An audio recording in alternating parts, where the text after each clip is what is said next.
지난주에 보았던 요한복음 2장 13절 말씀부터 22절까지 말씀을 다시 한번 교독하겠습니다. 요한복음 2장 13절부터 22절 말씀 교독하겠습니다. 한 절씩 말씀 교독하죠. 제가 먼저 13절을 읽겠습니다. 유대인의 유월절이 가까운지라 예수께서 예루살렘으로 올라가셨더니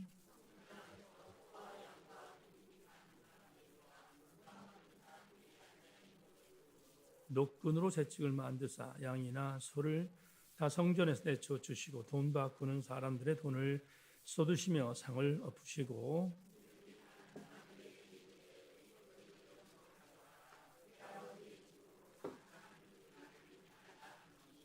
제자들이 성경 말씀에 주의 전을 사모하는 열심이 나를 삼키리라 한 것을 기억하더라.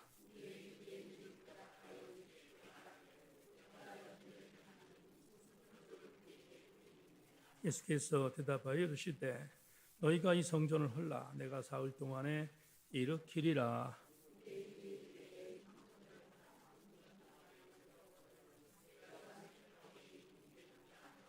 그러나 예수는 성전된 자기 육체를 가리켜 말씀하신 것이라.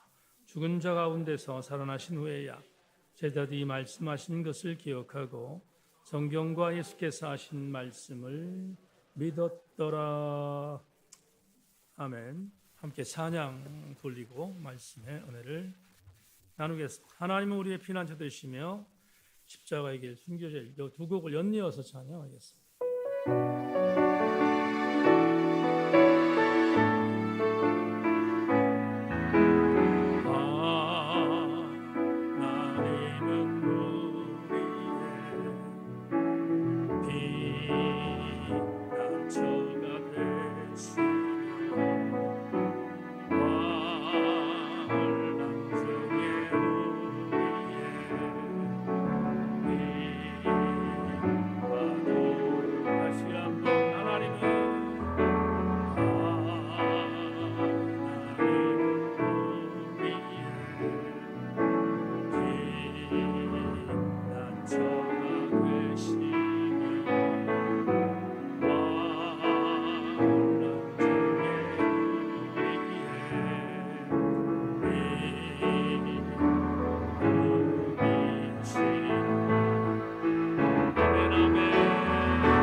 다시 한번 내 생명 내 생명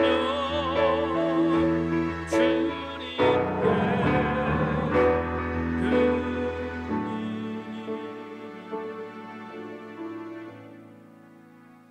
왜 이 지경이 되었습니까? 하는 제목을 가지고 오늘도 진단하며 은혜의 시간을 가질까 합니다. 지난 월요일날 있었던 일을 잠깐 여러분에게 소개하고 본문으로 들어가겠습니다. 지난 월요일날 제가 1년에 한 번 안과 검진을 하는 날이라서 안과를 다녀왔습니다. 안과를 가서 진단을 받고 있는데 이완 목사 주례를 받던 임채영 목사한테 전화가 저한테 왔습니다. 굉장히 친한 친구고 절친이라서 전화하면 격 다 생략하고 곧바로 본론에 들어갑니다. 이 친구가 전화되고 저한테 이렇게 얘기했어요. 나는 안과 진료를 해서 지금 그 병원에 있는데 친구가 이렇게 얘기합니다. 야, 이 목사, 요시야가 왜 젊은 나이에 요절했지? 도대체 왜 젊은 나이에 죽을 수밖에 없었지? 왜 그렇게 빨리 죽었지? 그리고 저는 질문을 던졌습니다. 거기까지는 좋았어요. 왜냐하면 본인이 교회에서 지금 열왕기하를 설교하고 있으니까 그 내용에 대한 부분들을 연구하다가 궁금해서 저한테 전화를 한 겁니다. 근데 친구가 장난기가 있으니까 저한테 사족을 붙였는데 뭐라고 붙였냐면 분명히 요시야는 네가 죽였을 것 같으니까 그러니까 그 가능성을 놓고 이실직고 하라는 겁니다. 왜 죽였는지에 대해서 이실직고를 하는 겁니다. 장난기로 친구가 얘기하니까 저도 장난기가 발동이 돼서 친구한테 말했습니다. 그 친구 교회의 협동 목사가 차준희 교수니까 제가 이렇게 얘기했습니다. 요시야는 내가 죽인 게 아니라 아무리 봐도 차준희 교수가 죽일 가능성이 많다. 그러니까 구약성서 신학자한테 물어보는 게 훨씬 더 답이 빨리 나오지 않겠니? 그리고 제가 애둘러서 그렇게 이야기를 했습니다. 이 친구가 포기하지 않고 저한테 끈질기게 네가 죽였을 테니까 네가 답을 내라는 겁니다. 그래서 그렇게 병원에 있기도 하고 하니까 빨리 끊어야겠다 생각해서 친구한테 말했습니다. 요시야, 왜 죽었는지 난 모르는데 내가 그때 무기또에 있긴 했니? 나는 정말로 모르니까 모르니까 분명한 사실은 내가 안 죽였어. 이렇게 이야기를 했습니다. 전화 끊고 웃었는데 여러분 성경을 연구하다 보면 목회자도 모르는 것들이 너무 많습니다. 그런데 모르는 게 너무 많은데 목사 체면에 성도들한테 얼굴 팔리지 않으려고 뭔가 짜깁기 하고 갖다 붙이고 그래서 뭔가를 이야기를 하다가 들통나면 그것보다 창피한 게 어디 있습니까? 여러분들에게 솔직히 말씀을 드리지만 요시야가 왜 젊은 날에 죽었는지 제가 어떻게 압니까? 무기또에 제가 살지 않았는데 어떻게 알겠냐고요? 모르지. 그래서 정말 모른다고 이야기한 것입니다. 그러나 반면 그렇다고 해서 성경 연구를 소홀히 할 수는 없습니다. 왜냐하면 하나님이 우리에게 부족한 종에게 주었던 이성과 감성과 의지에 대한 부분을 놓고 정말 전심에서 연구하는 것조차도 포기하면 그건 직무유기이기 때문에 그렇습니다. 오늘 본문도 마찬가지인데 여러분 제가 오늘 본문을 갖고 오늘뿐만 아니라 다음 주도 지금 예상으로는 그 다음 주까지 4주 동안 이 본문 가지고 여러분과 함께 메시지를 나누려고 하는데 왜 그런가? 본문에 대한 부분에 있어서 연구거리가 너무 많기 때문에 그렇습니다.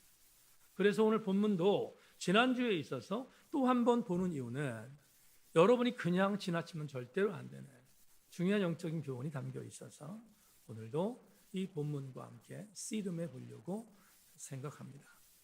지난주에 잠시 언급했는데 예수께서 성전에 올라가셔서 성전을 청결하게 만드시는 사역 현장 안에서 그 안에 있었던 세 종류의 사람이 있었다라고 여러분과 나누었습니다. 첫째는 소와 비둘기를 파는 사람들이 있었다. 장사하는 사람들이 있었다라고 말씀드렸고, 두 번째는 다음 주쯤 말씀드리겠습니다. 돈 바꾸는 환전상들이 있었습니다. 왜 돈을 바꾸는 자들이 거기 있었는지는 다음 주에 여러분과 나누겠습니다. 그럼 마지막 세 번째, 가장 악질적인 사람들인데요. 종교 지도자들 중에서 그 성전 자리세를 받는, 그래 성전 자리세를 받고 그리고 그 프리미엄을 먹고 사는 그런 종교 관리들도 있었습니다.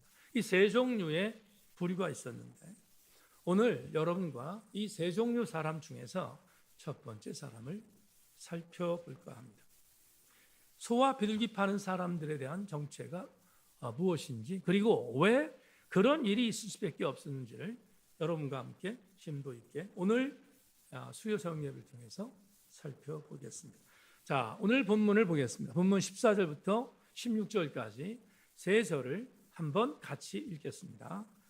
같이 읽겠습니다. 준비, 시작. 성전 안에서 소와 양과 비둘기 파는 사람들과 돈 바꾸는 사람들이 앉아있는 것을 보시고 노끈으로 재칙을 만드사 양이나 소를 다 성전에서 내쫓으시고 돈 바꾸는 사람의 돈을 쏟으시며 상을 엎으시고 비둘기 파는 사람들에게 이르시되 이것을 여기서 가져가라. 내 아버지 집으로 장사하는 집을 만들지 말라 하시니. 이 구절을 보면 분명히 성전 안에 소, 양, 비둘기. 자, 소양은 부자들이 사는 재물이고 비둘기는 가난한 자들이 사는 재물이었는데 이것들을 파는 장사하는 사람이 있었다라고 분명히 오늘 본문에서 이야기합니다. 그러면 왜 헤롯 성전 안에 이러한 동물들을 파는 자가 존재했지를 질문해야 합니다. 그렇잖아요. 질문해 봐야 합니다. 그 질문에 답을 하기 위해서는 구약성경 율법서를 한번 들춰봐야 되겠는데요. 구약성경 레위기 22장 18절 20절 말씀을 자방을 통해서 확인하십시오. 아론과 그의 아들들과 이스라엘 온 족속에게 말하여 이르라. 이스라엘 자손이나 그 중에 거류하는 자가 서원 제물이나 자원 제물로 번제와 더불어 여호와께 예물을 드리려거든 기쁘게 받으심이 되도록 소나 양이나 염소의 흠없는 수건으로 드릴지니 흠 있는 것은 무엇이나 너희가 드리지 말 것은 그것이 기쁘게 받으심이 되지 못할 것임이니라. 답 나왔습니다. 왜 여러분 성전에 소와 양과 비둘기 파는 자가 존재했을까? 역시 우리 제천을 중심으로 생각해 보십시다. 여러분 헤롯 성전은 서울에 있습니다. 서울에 있는데 그 당시에는 자가용도 없었고 기차도 없었고 버스도 없습니다. 모두 다 마차를 타거나 아니면 도보로 가야 합니다. 그런데 율법서에 조금 전에 레위기 22장에서 누구든지 성전에 올라가서 제물을 드리려면 어떤 제물을 드리라고 했어요? 흠이 없는 것. 흠이 없는 것을 드리라고 했습니다. 그런데 우리 제천에서 서울이라고 하는 곳으로 제물을 직접 갖고 도보로 올라갈 때 별의 별일이 다 생깁니다. 제물이 상할 수 있습니다. 제물이 죽을 수도 있고요. 제물에 여러분 지금 율법이 말한 것처럼 흠도 생길 수 있습니다. 제물이 병들을 수도 있습니다. 이런 것들이 있으니까 대단히 곤욕스러웠습니다. 여러분 예루살렘에 사는 사람들은 문제가 아니었지만 예루살렘 이외 지방에 사는 사람들이 유월절이나 아니면 또 수장절이나 등등 절기를 지키기 위해서 올라갈 때 제물을 갖고 올라가는 것은 보통 일이 아니었다 이 말입니다. 그런데 어느 날 갑자기 헤롯 성전에 장사치들이 모이기 시작했습니다. 어떤 장사를 하는 사람이냐? 오늘 본문에 있는 것처럼 소와 양과 비둘기 파는 사람들이 생겼습니다. 여러분, 상인들은 비상하잖아요. 비상해야 먹고 사니까. 그런데 그들이 생각한 겁니다. 불평불만, 그리고 갖고 올라왔던 재물을 들려고 하니까 제사장, 레위인들이 안 돼라고 낙인 찍습니다. 그러면 제물을 못 드리는 거예요. 제물을 못 드린다는 것은 제사를 드릴 수 없는 겁니다. 이스라엘 신앙 공동체의 3대 절기는 반드시 제사를 드려야 하는 그러한 아주 엄격한 율법이었기 때문에 그들은 어떤 방법을 갖고서라도 제물을 드려야 했습니다. 그런데 제물을 만들기 위하여 헤롯 성전 주변에 만들었던 장사하는 사람들이 제시하는 제물들은 너무 좋은 먹잇감. 그래서 돈을 더 얹어서라도 제물을 그곳에서 구입하기 시작했습니다. 일거양득입니다. 편리함과 손해보지 않는 것. 이 두 가지가 지방에서 올라온 사람들이 상황적인 부분들을 만들어가기 위하여 어쩔 수 없이 선택했습니다. 그런데 이것들을 악용하여, 제가 악용이라는 단어를 썼습니다. 악용하여 재물을 돈 받고 팔 수 있는 그런 장사하는 사람들이 성전에 생기기 시작했습니다. 그리고 상생이 이루어졌습니다. 여러분, 재물을 가지고 올라오는 것이 곤욕스러웠던 지방에 있는 사람들은 쉽게 구해서 좋고, 장사하는 사람들은 더 많은 돈을 얻을 수 있어서 좋고, 상생의 공식이 이루어졌습니다. 그래서 성전에 장사하는 사람들이 생겨났음을 우리는 충분히 추론할 수 있습니다. 성전을 올라가신 주님이 광경을 봤습니다. 광경을 봤더니 장사하는 사람들이 있습니다. 지금 말씀드렸던 이 장사하는 사람들이 있습니다. 주께서 성전에 올라가자마자 아주 중요한 행동을 하나 하시는데요. 그 행동이 뭐냐 하면 노끈이 있었습니다. 여러분, 아주 요한복음에 아주 굉장히 특이한 기록이거든요. 요한복음에만 나와요. 다른 삼복음서에 나오지 않는데 노끈으로 채찍을 만드셨다. 제가 15절 말씀을 읽겠습니다. 노끈으로 채찍을 만드사 양이나 소를 다 성전에서 내쫓아 버리셨다. 이 구절을 생각하면 저는 제 석사 논문 지도교수였던 교수님이 생각납니다. 그분은 상담 심리학을 전공하신 교수님이셨는데 제 THM 과정의 석사 논문을 지도하셨던 그 교수님이 강의 중에 이 구절을 갖고 설교한 적이 있어요. 그분이 기가 막힌 해석을 했습니다. 왜 주께서 성전에 올라가셔서 노끈으로 채찍을 만드셨지? 이유가 뭐지? 교수님이 이렇게 말씀하셨습니다. 주님은 노끈을 만드시면서 당신이 느끼고 있었던 분노를 완화 조절하셨다. 여러분, 이게 왜 근거 없는 게 아니라 근거가 있습니다. 우리는 일반적으로 노끈을 만들었으니까 상도 둘러엎었다고 하니까 주님이 분명히 이렇게 했을 거라는 거예요. 채찍을 들고 채찍으로 사람들을 때려가면서, 장사하는 사람을 때려가면서 그들을 내쫓을 것이다 라고 우리는 이미 이해하고 있습니다. 그런데 공관복음서, 세복음서와 요한복음서 이 단독복음서에 주님이 노끈 가지고 상인들을 때렸다는 문구는 단 한 번도 존재하지 않아요. 존재하지 않는다고 추론하는 거죠. 노끈을 만들어 채찍을 만들었으면 그 채찍 가지고 린치를 가했을 것이다. 근데 성경은 그걸 증언하지 않거든요. 그러면 주님은 노끈을 노끈을 가지고 왜 채찍을 만드셨을까? 그건 아마 상징이었을 것이다. 그런데 대단히 엄청난 분노를 주께서 느끼셨지만 그 분노를 느낀 것을 완화할 수 있었던 것은 노끈으로 채찍을 만드는 과정이 시간이 필요했으니까.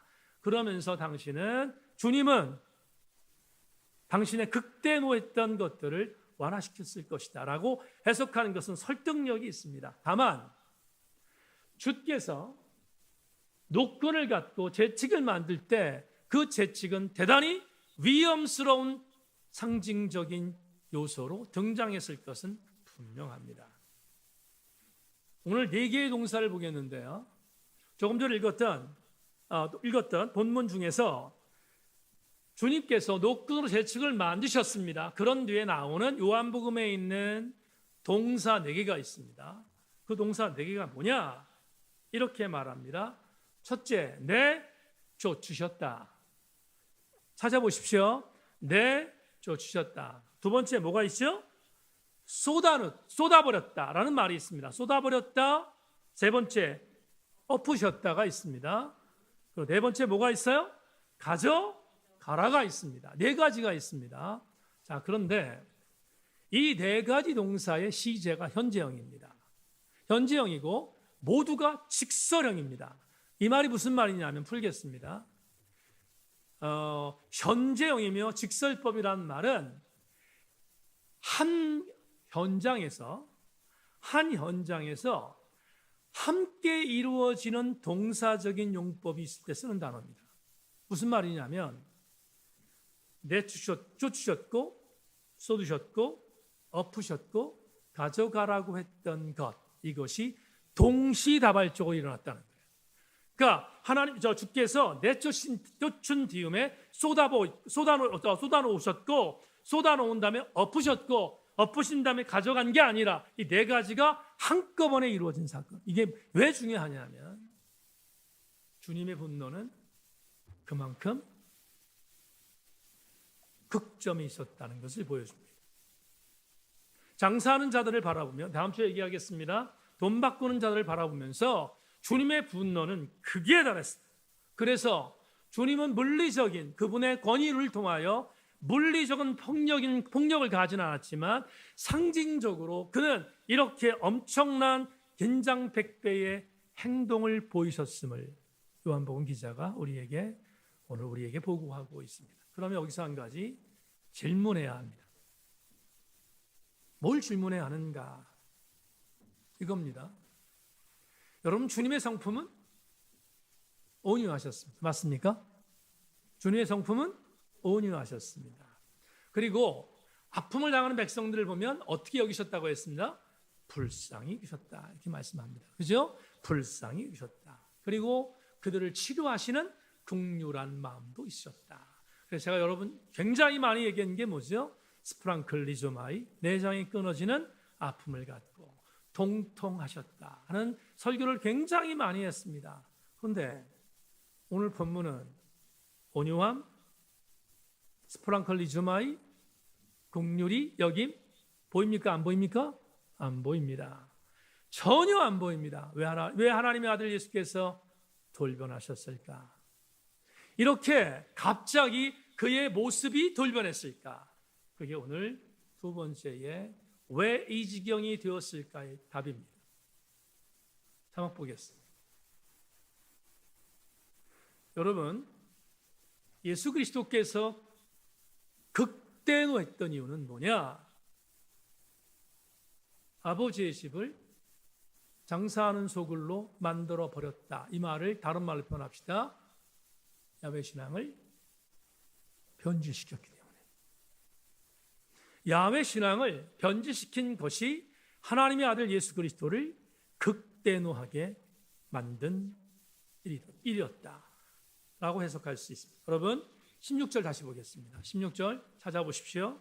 비둘기 파는 사람들에게 이르시되 이것을 여기서 가져가라. 내 아버지 집으로 장사하는 집을 만들지 말라 하셨다. 내 아버지의 집으로 장사하는 집을 만들지 말라. 이 구절을 여러분 요한복음이라고 하는 복음서는 요한 기자가 썼다고 보는데, 요한 기자가 뭘 보고 썼을까? 마가복음을 보고 썼어요. 마가복음이라는 제일 먼저 나온 복음서가 있는데 그 복음서의 출처를 보고 이걸 덧붙인 거거든요. 그러면 마가복음이 원전일 겁니다. 마가복음이 제일 먼저 쓴 복음서니까 원전일 텐데, 원전에 나오는 오늘 여러분 읽었던 16절의 말씀이 마가복음 11장 17절에 있는데 어떻게 기록됐는지 확인하십시오. 이에 가르쳐 이르시되 기록된 바 내 집은 만민이 기도하는 집이라 칭함을 받으리라 하지 아니하였느냐. 너희는 강도의 소굴을 만들었도다 하시매. 지금 장사하는 자들이 모여있는 장사하는 집으로 변질된 성전을 주께서 극대노한 이유는 뭐냐 하면, 아주 오래전 아주 오래전 예레미야 선지자가 예레미야 예언서에서 예언한 말씀이 있습니다. 그 예언한 말씀을 여러분에게 소개하고 마가복음을 진단하겠습니다. 예레미야 7장 11절 여러분 주목하십시오. 내 이름으로 일컬음을 받는 이 집이 너희 눈에는 도둑의 소굴로 보이느냐 보라 나 곧 내가 그것을 보았노라. 여호와의 말씀이니라. 예레미야 예언서는 여러분들에게 예레미야 전체를 말씀드릴 수는 없지만 예레미야 7장은 대단히 중요한 장이거든요. 그런데 그 예레미야 7장의 1장에서 예레미야 예언자가 무슨 예언을 하냐면 주님의 신탁을 이렇게 말합니다. 예레미야 시대 때 하나님의 뜻을 저버렸던 유다 백성들을 향하여 이렇게 경고합니다. 너희들에게 말한다. 내 아버지 집, 내 집을 강도의 소굴로 변질시켰다. 강도의 소굴로 변질시켰다. 근데 마가는 마가복음에서 강도의 소굴로 변질시켰다는 이 말을 그대로 썼어요. 강도의 불혈로 만들었다는 말을 그대로 썼는데 오늘 보면 요한복음에서는 요한이 약간 비틀었어요. 어떻게? 강도의 소굴이라는 말을 뭐로? 장사하는 집으로 비틀었어요. 그러면 결국 강도의 소굴이나 장사하는 집으로 만든 것은 같은 의미인 것을 알게 되죠. 여러분 우리는 예레미야 시대에 유다 백성들이 어떤 일을 했는지 여러 가지의 참고 도서를 통해서 알 수 있는데요. 오늘 여러분에게 한희철 목사님이 쓴 한 문장을 소개하겠습니다. 예레미야 시대 때 왜 예레미야 예언서에 이런 기가 막힌 선포를 할 수밖에 없었는지를 진단하는 글 하나를 소개합니다. 예레미야 당시에도 마찬가지였다. 주님의 백성들은 주님이 싫어하는 일만 하고 있다. 도둑질하고 사람을 죽이고 음행하고 거짓으로 맹세하고 부자가 된다면 얼마든지 바알을 섬기고 알지도 못하는 다른 신을 섬겼다. 그런데 그들에게는 그것보다 더 큰 문제가 있었다. 그렇게 살면서도 여러분 따라오십시오. 그렇게 살면서도 주님의 성전에 들어와서는 주님 앞에 서서 말하기를 우리는 구원을 얻었나이다라고 했던 것이다. 성전 밖에서 어떤 삶을 살았든지 성전 안에 들어오기만 하면 아무런 문제가 없다고 주님 앞에 스스로 그들을 스스로가 선언한 것이다. 주님의 선물인 구원을 자기 스스로 선언했다. 성전을 찾았다는 그 단순한 이유 하나만으로 말이다. 주님 앞에 그런 모습은 성전을 도둑의 소굴로 만드는 것과 다를 것이 없다. 여러분 2024년 오늘 10월 9일 한글날입니다. 수요일 저녁에 여러분 국예배에 모이셨습니다. 우리 교회 교우들 중에 단 한 명의 교우도 그런 교우가 없을 것이라고 믿고 조심스럽지만 선포하겠습니다. 여러분 지난 우리 일주일을 기점으로 해서 지난 6일 동안 세상에서 한희철 목사님이 얘기했던 것처럼 하나님께서 싫어하는 것만 골라서 삶을 살다가 마음에 낑겼습니다. 주일이 됐습니다. 주일날 교회 안에 들어왔습니다. 예배를 드렸습니다. 하나님은 나를 용서하셨을 거야 라고 생각하는 자가 여기에 있습니까? 지금 유튜브로 얼굴이 보이지 않게 우리 제천세인교회의 수예배를 참석하는 자 중에서 일주일 동안 6일 동안 삶의 연장에서 하나님이 싫어하는 엉망진창의 삶을 살다가 주일날 교회의 줌 예배로 아니면 유튜브 예배로 예배를 드리면서 내가 주님 앞에 이 시간 들여서 예배를 드리니 주님은 나의 모든 것들을 용서할 것이야. 나는 교회 안에 들어와 예배를 드리니 이 모든 것들 탕감할 거야 라고 믿고 계신 분이 있습니까?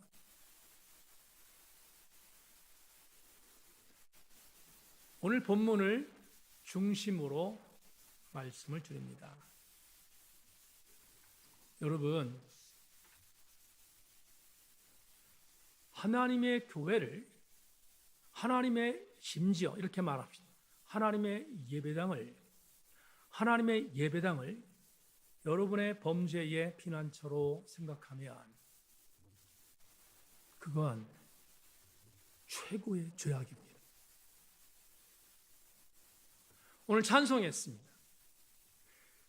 교회가 여러분의 죄를 대신 피난처 해주는 장소가 아니라 진짜로 우리들의 죄를 하나님 앞에 잡아가며 절절하게 내가 잘못 살았다는 사실을 인정하고 다시는 돌이키는, 정말로 다시는 이런 죄를 지지 않겠다고 돌이키는 신앙 여정을 가지려면 성전에 나오는 것이 아니라 하나님께 우리의 잘못을 토로하고 회개해야 합니다.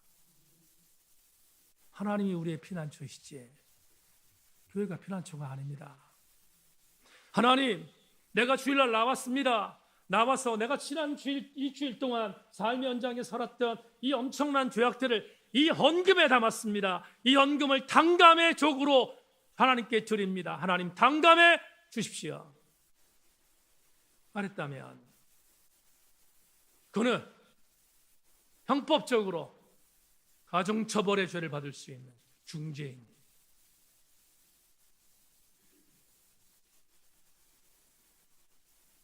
교우 여러분, 왜 이게 중범죄인가? 야훼 신앙을 변질시켰기 때문에, 하나님의 신앙을 왜곡했기 때문에, 하나님은 그런 사람을 받지 않으십니다.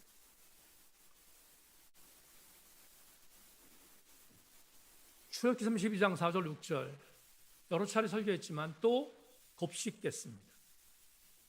아론이 그들의 손에서 금고리를 받아 부어서 조각칼로 새겨 송화정상을 만드니 그들이 말하되 이스라엘아, 이는 너희를 애굽 땅에서 인도해낸 너희의 신이로다 하는지라. 아론이 보고 그 앞에 제단을 쌓고 이에 아론이 공포하 이르되 내일은 여호와의 절일이니라 하니 이튿날 그들이 일찍 일어나 번제를 드리며 화목제를 드리고 백성 앞에서 앉아 먹고 마시며 일어나서 뛰놀더라.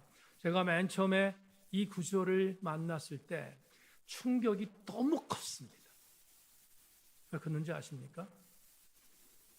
시내산에 올라간 모세가 내려오지 않습니다. 그러자 성질 급했던 시내산 밑에 있었던 종교 지도자들, 두령들이 모세형 아론을 협박해서 더 이상 못 기다린, 우리는 모세를 못 기다린다. 우리가 애굽에 나올 때 금, 은 다 갖고 나왔으니까 그거 모아서 우리를 애굽에서 인도해낸 하나님을 만들어라, 이렇게 만들어라. 여러분, 대중의 협박이 얼마나 고통스럽습니까?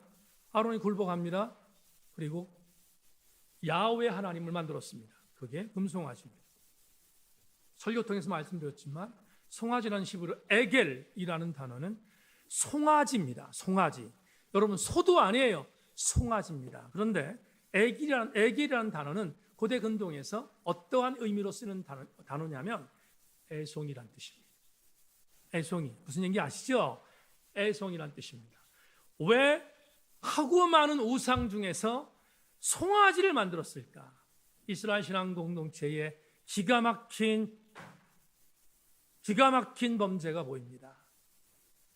애굽에서 이스라엘을 이끌어내는 하나님, 그 하나님은 어미하십니다. 그 하나님은 엄청난 권위를 갖고 계십니다. 조금만 잘못하면, 그러면 이스라엘 백성들이 꿈쩍하지 못하는 영적 권위를 갖고 계신 분이 하나님입니다. 그 하나님을 마음대로 조종할 수 없었습니다. 그래서 모세가 내려오지 않는 그 기회를 타서 우리가 마음대로 조종할 수 있는, 우리의 손에 놀아날 수 있는 그런 신을 만든 게 에겔입니다. 송아지는 고대 운동에서 가장 손쉽게 다루는 짐승이었기 때문입니다. 충격받은 게 뭔지 아십니까? 만들었습니다. 이 에겔, 금송아지를 만들었습니다. 그런 뒤에 두령들이, 그리고 아론을 협박해서 두령들이 뭐라고 말합니까? 이렇게 말합니다. 여러분, 정말 주목할 게 있는데요, 송아지를 만들었어요. 금송아지를 만들어 놓고 이렇게 말합니다. 백성들이여 들으라. 이 송아지가 우리를 애굽에서 인도해낸 야훼 하나님이야 라고 명명했어요. 그뿐이 아닙니다. 야훼 하나님입니다 명명한 뿐만 아니라 그들은 그 금송아지 앞에 이스라엘 율법, 하나님께서 모세에게 주셨던 율법대로 번제의 제물을 드렸고 화목제의 제물을 드렸어요. 하나님의 방식으로 예배했다니까. 누구에게? 금송아지에게. 잘못한 게 뭐가 있습니까? 번제도 드렸습니다. 화목제도 드렸습니다. 그리고 그건 송아지가 아니라 야훼 하나님이었습니다. 그런데 말이에요, 하나님이 모세를 내려보내셔서 금송아지를 산산조각 내버립니다. 왜 그렇습니까? 여러분, 우리가 아십니까? 모세가 시내산의 첫 번째 부름을 받을 때, 퍼스트 미션을 받았을 때 모세가 이리 빼고 저리 빼고, 하나님 나 바로에게 못 갑니다. 못 갑니다. 못 갑니다. 못 갑니다. 내 형을 보내십시오. 말 잘하는 내 형을 보내십시오. 무슨 기적을 보여주십시오. 못 갑니다. 못 갑니다. 그랬습니다. 마지막으로 뭐라고 말합니까? 저 바로는 당대 최고의 권력자인데 그 권력자 바로가 나에게 너를 보낸 자가 누구냐라고 물으면 나는 뭐라고 대답해야 합니까? 그때 주께서 모세에게 했던 말이 뭡니까? 이렇게 말합니다. 예흐해 아쉐르 예흐해, 나는 나다. 성경은 뭐라고 되어 있습니까? 나는 스스로 있는 자니라. 주님은 좌쪽에서 건드린다고 움직이지 않아요. 주님은 우쪽에서 건드린다고 여러분 건드려지는 분이 아닙니다. 왜? 그분은 예흐예 아쉐르 예흐예, 스스로 존재하는 분입니다. 가장 악질적인 범죄는 스스로 존재하는 하나님을 내가 조정할 수 있는 하나님으로 변질시키는 것, 그게 가장 악질적인 범죄입니다. 지난 주일 오후 예배 때 이선민 집사 대표 기도했습니다. 젊은이들이 하나님의 교회에 많이 있습니다. 안타깝습니다. 안타깝습니다. 여러분, 매력적이라고 생각하고 젊은이 모인다고 하더라도 예후의 아쉐르 예후회가 아니라 안상홍을 하나님으로 모시는 집단은 훗날 하나님이 좌시하지 않습니다. 하나님은 하나님 당신입니다. 그러므로 하나님을 하나님 되게 만드는 그 이에 어떤 것들을 다 만들어도 그건 야훼 신앙을 변질시키는 것입니다. 설교 마무리하기 위해서 어제 제가 받았던 글 하나 소개하려고 하는데, 이완 목사가 강서성결교회에 고등부를 맡아서 사역하고 있는데 학부모 기도회가 있습니다. 수능을 앞두고 있는 부모님들을 위한 기도회. 그 교회는 큰 교회니까 매년 그 일을 합니다. 이번 목요일 날 수능기도회 첫 번째 시간인데 이 목사가 설교를 해야 돼서 설교를 원고를 썼습니다. 저한테 보냈습니다.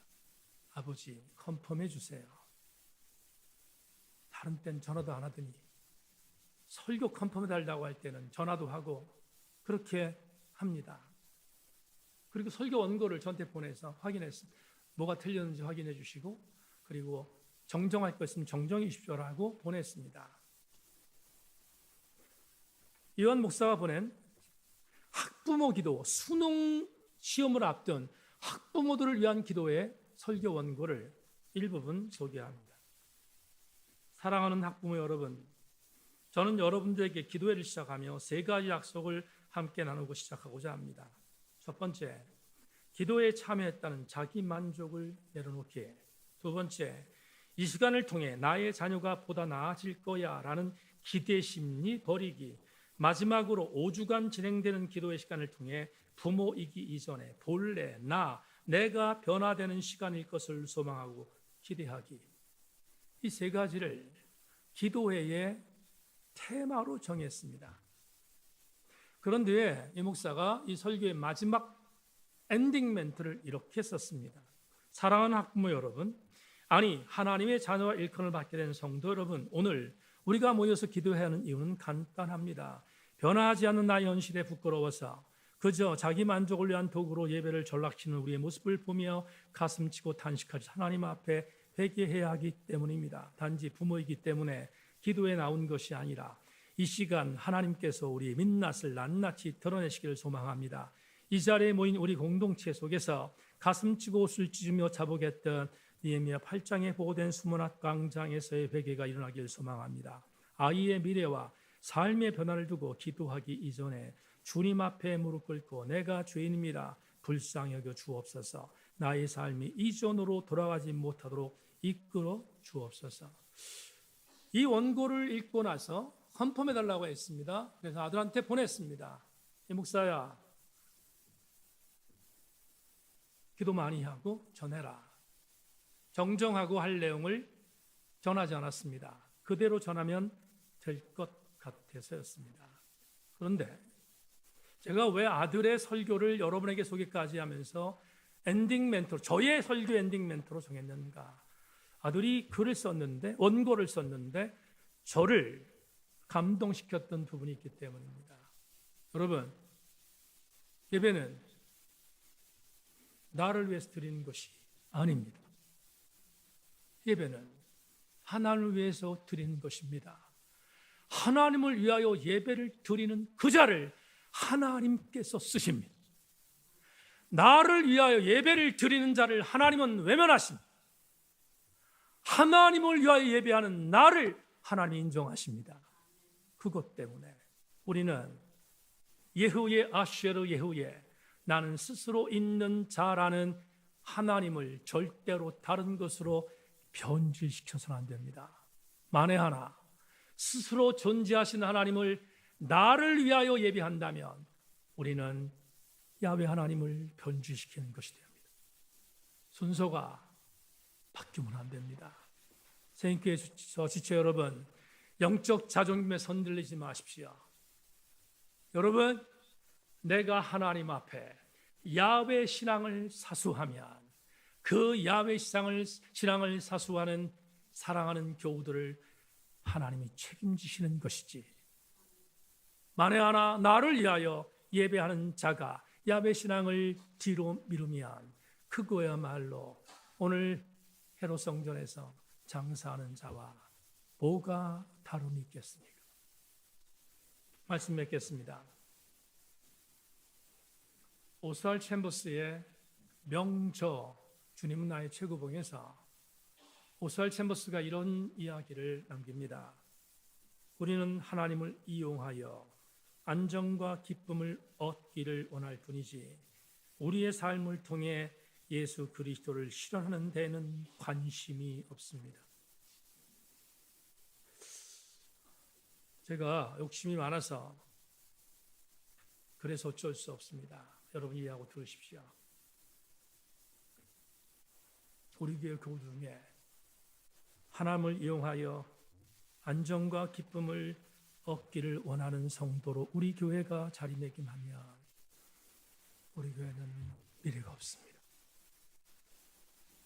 적어도 우리 교회 수준은 우리의 삶, 아니 나의 삶을 통하여 예수 그리스도를 실현하는 데에 목적을 둔 성도들이 자리매김하는 교회가 우리 세인교회 되기를 소망하고, 거기서 하나님이 여러분들을 통하여 만족하시고 여러분을 통하여 일하시는 그 놀라운 은혜가 우리 교회의 가장 중요한 신앙 핵심이 될 수 있기를 주의 이름으로 소망합니다.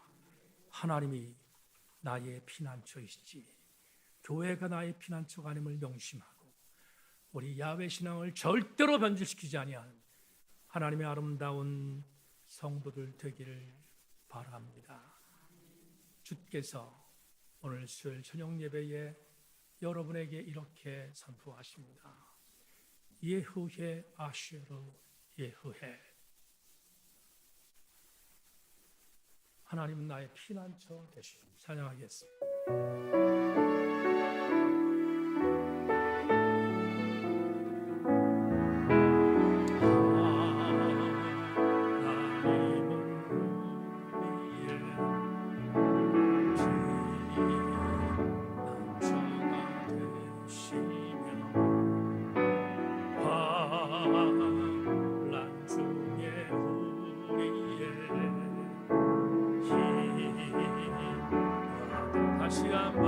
고백하며 하나님은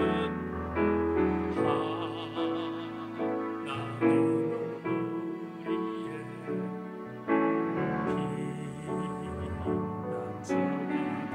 되시며 환난 중에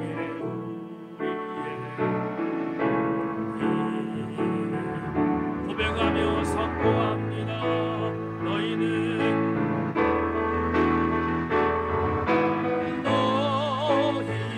가만히 있어. 주 하나님 되말지어다. 열방과 세계 내 주가 높임을 받으리. 사랑합니다 내 아버지, 사랑합니다 아버지. 찬양합니다 내 온맘 다하여. 선포합니다 예수 그리스도. 주님 오심을 기다린 하나님의 사랑이, 하나님의 사랑이 영원히 함께하리. 십자가의 길을 걷는 자에게, 선교사의 삶을 사는 이에게 고백하며 선포합니다. 조롱하는 소리와 세상 유혹 속에도 주의 순결한 신부가 되리라. 내 생명 주님께 다시 한번 고백합니다. 하나님의 사랑이, 하나님의 사랑이 영원히 함께하리. 십자가를 걷는 자에게, 순교사의 삶을 사는 이에게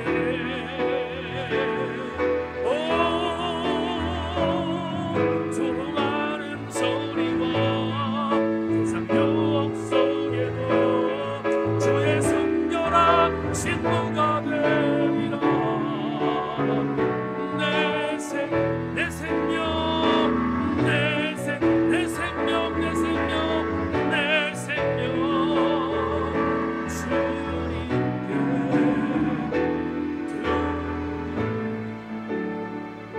우리 사막 보고 한번 기도하겠습니다. 말씀 들었습니다. 사랑하는 교회 여러분, 하나님 내가 말씀에서 변질되지 않는 그리스도인 되게 하여 주시옵소서. 하나님 부담과 안락함이 나를 유혹한다 할지라도 십자가의 길을 걷는 자 되게 하여 주옵소서.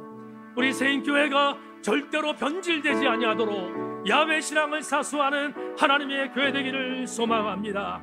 하나님, 우리 세인교회를 하나님의 철저한 도구로 사용하여 주시옵소서. 하나님, 우리 지역셀이 충만한 성령의 은혜가 임하는 소그룹 되게 하여 주시기를 원하며, 하나님 몸된 교회 새신자들이 연착륙되게 하여 주옵소서. 이 제목 놓고 하나님 한번 부르며 기도합니다. 주여, 할렐루야. 하나님 아버지 은혜와 사랑을 감사합니다. 아버지 오늘도 주의 말씀을 함께 나누며 야훼 신앙에서 변질되지 않는 것, 그게 나의 신앙 여정 속에서 달려가야 되는 것을, 미션인 것을 배웠습니다. 하나님 아버지여, 세상 유혹이 너무 많고 조롱하는 소리가 많다 할지라도 십자가의 길을 걷는 자를 하나님이 책임지시며 인도하신다는 믿음을 갖고 우리 교우들마다 하나님 한 사람의 나머지 없이 승리하며 또 승리할 수 있도록 십자가의 신앙으로 사수하게 하여 주시기를 기도하고 원합니다. 하나님 정말로 수요 저녁예배를 하고 성도들마다 믿음으로 무장하게 하여 주시고, 이들이 무장하면 하나님의 교회가 소망이 있습니다. 하나님의 교회가 승리할 수 있습니다. 하나님, 우리 교회가 말씀이 어떤 것과 타협하지 않게 하시며 야훼 신앙에서 변질되지 않도록 하나님 우리 교회를 인도하여 주시며 우리 교회를 사용하여 주시기를 간절히 기도하고 원합니다. 선포합니다. 사단의 견고한지는 나사렛 예수 그리스도의 이름으로 초토화시켜 주시고, 하나님의 은혜만 흘러넘치는 강력한 교회 우리에게 될 수 있도록 인도하여 주시기를 간절히 기도하고 원합니다. 하나님 아버지, 이 땅에 살병과 전쟁이 난무합니다. 하나님 중동에서 수많은 사람들이 죽어가고 있습니다. 불쌍히 여기시고 아버지 하나님, 이 땅에 전쟁이 멈춰지게 하시고 아버지 하나님, 다시 한번 예수 그리스도의 샬롬의 은혜가 평강의 은혜가 넘쳐날 수 있도록 하나님 은혜를 내려주시기를 간절히 기도하고 원합니다.